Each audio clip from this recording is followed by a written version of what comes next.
Hey, Riley J2A here. Okay, back with another. So today I'm going to be talking about the fact that credit card companies are now tracking um, firearms and ammunition sales. Okay, now first I'm going to say this is nothing new at this point. This broke about 2 weeks ago. I guess I was under a rock for a couple days around that time because I didn't hear about it for a couple days. By the time I did, everybody was making videos, so I didn't think.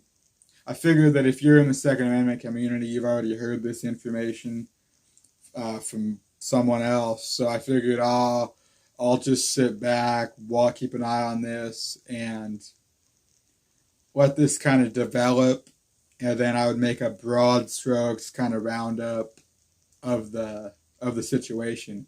So that's what I'm going to be doing now. However, this I didn't really develop as much as I had expected. Things kind of just happened, and that's it. It is what it is. This is just the situation now. Unfortunately, okay, it's not very good. So I'm going to get into it. I'm going to give you the broad strokes. I'm not going into great detail. Tons of people have done that, so you can find the details elsewhere if you want that.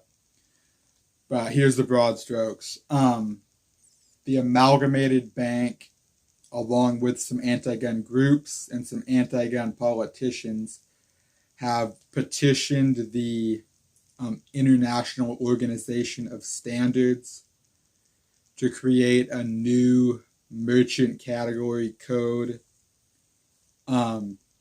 for businesses that sell firearms and or ammunition. Okay. So let me stop right there. What the International Organizations of Standards, what that is they're located in Geneva, Switzerland. They basically set industry standards for many things, including banking. Okay, now what a merchant category code is a code used to track where you're spending money via credit card. Okay.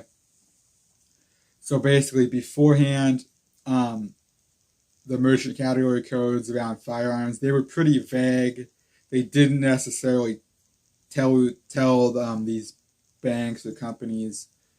They didn't really tell them if it was even a place that sold firearms or not. Okay, so they were very vague.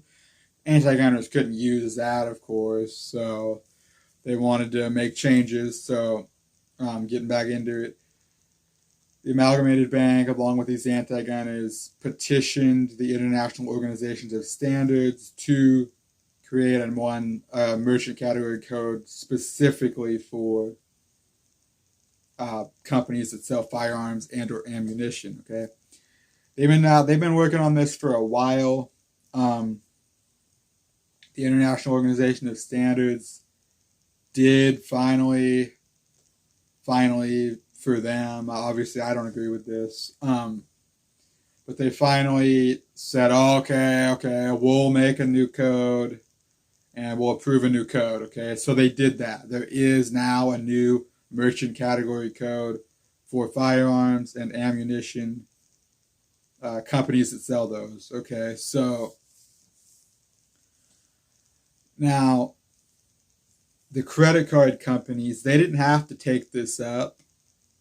However, with political pressure from anti-gun groups as well as politicians, the big three, Visa, MasterCard, and American Express, they have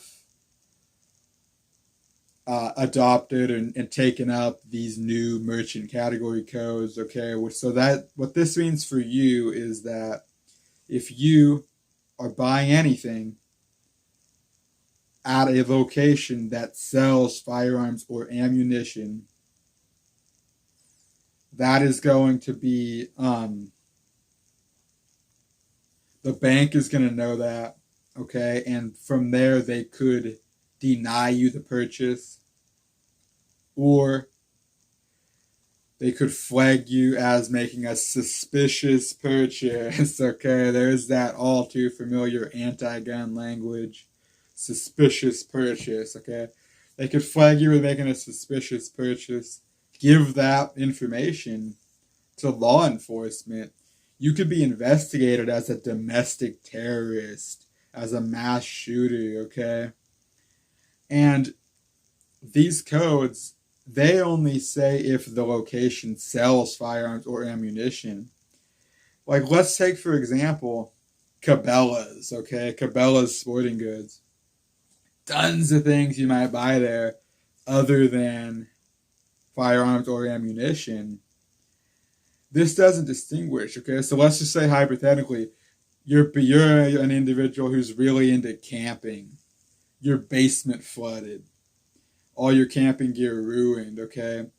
It's about that time for you to go out on a trip. So you go to Cabela's, you re-buy all your gear, okay? You could easily spend $4,000, or more doing that. All the bank knows is that you spent $4,000 at a location that sells firearms and or ammunition. They could flag that as a suspicious purchase, and boom, you're under investigation for domestic terrorism because you wanted to go camping. Okay, so this is not good at all. And unfortunately, that's the situation. These credit card companies have taken these new codes up with political pressure. And that just is what it is. I don't think anything's really gonna be changed. There was a letter sent by 100 members of Congress, basically saying like, "What's the deal?" And I don't think there's been a response yet, but I highly doubt that's gonna change anything. I think this just is what it is. So unfortunately, if you're shopping at a location that sells firearms or ammunition, don't use credit cards. And that's unfortunate because a lot of people need to use credit cards, right? And I've been talking about this a lot lately. I've been doing videos about all these bills trying to tax firearms and ammunition even more so. I keep saying, these are just means of taxing, the less fortunate out of being able to get these items. This is just another means because people aren't going to want to buy these items with credit cards now. And so they might not be able to afford to buy them. Otherwise, they might just not buy them.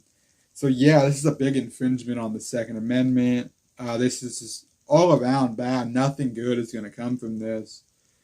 So, it's an unfortunate situation, but it is what it is. That was the broad strokes. I'm sure you've heard about this elsewhere by now. But not a good situation at all. There's a channel here on YouTube, great channel, here in Washington called Washington Gun Law. Okay, check that channel out. Subscribe, especially if you live here in Washington. But really, if you live anywhere in the country, check that channel out. Now, what he said, at least I believe this came from him. It's the first place I've heard it. The privatization of tyranny.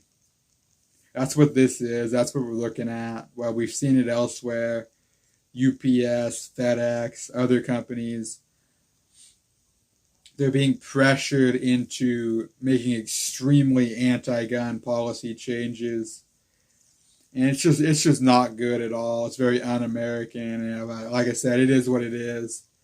Video's getting pretty long, so I'm going to get out of here. But, I just wanted to talk about this situation, give my opinion, which is that it's terrible. Nothing good is going to come from it.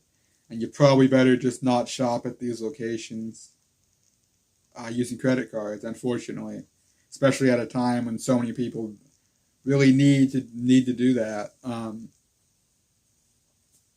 But that's it. I'm going to get out of here. Goodbye.